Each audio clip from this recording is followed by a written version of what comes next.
Di tengah persoalan pengangkatan tenaga honorer yang terus bergulir, DPR mendorong penyelesaian persoalan tenaga honorer secara kemanusiaan dan sesuai koridor Undang-Undang Aparatur Sipil Negara.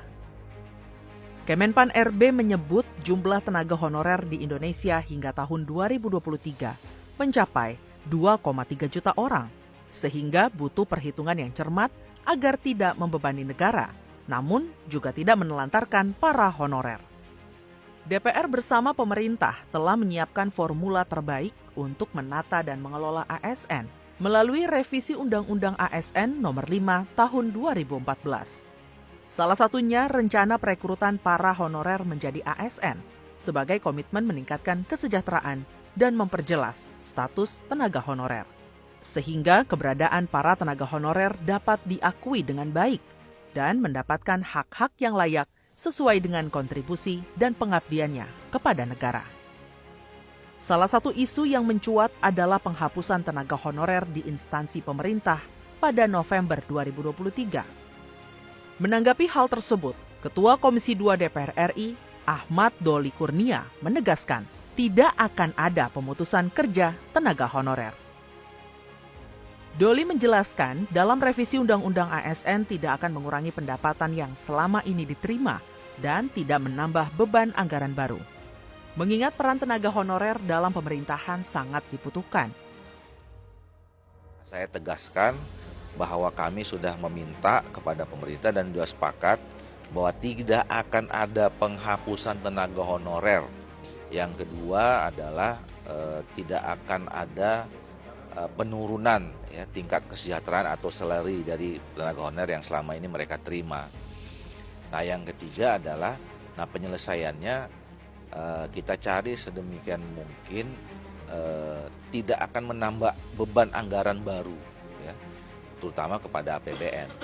Nah, tinggal yang sekarang masih dalam diskusi adalah soal status mereka, apakah kemudian nanti apakah jadi ASN, mungkin masuknya jadi P3K. Nah, P3K juga di dalam undang-undang yang baru nanti akan dijelaskan ada P3K penuh, ada P3K paruh waktu. Selanjutnya menanggapi ramainya wacana P3K paruh waktu, anggota Komisi 2 DPR RI Mardani menegaskan P3K paruh waktu masih sebatas usulan untuk mengakomodir honorer yang belum jelas statusnya hingga saat ini. Mardani menjelaskan, munculnya usulan P3K paruh waktu atau P3K part-time untuk mengamankan honorer dari penghapusan tenaga honorer di bulan November 2023 nanti. Hitung-hitungan kita jumlah dari ASN dan P3K itu nggak lebih dari 3 juta. Semuanya. Kalau reforma birokrasi jalan. Sekarang yang existing 3,9. Ditambah nanti 2,4. Itu jatuhnya kan hampir 6 itu. Nah, itu membuat Kementerian Keuangan dan pemerintah betul-betul mencoba menyisir. Nah, di antara sisiran itu tega sama nggak tega gitu loh. Kalau tega ya buang semua, nggak tega ya udah sebagian di P3K part-time. Tapi ini juga baru ide. Nah, kami menilai bukan menyepelekan, tetapi P3 part-time itu bahasa sederhananya pokoknya masuk keranjang dulu, jangan sampai ada satupun 28 November yang tercecer. Apalagi mendapatkan masalah tidak ada statusnya. Proses pembahasan rancangan Undang-Undang ASN telah rampung dan akan segera dibawa dalam sidang paripurna terdekat.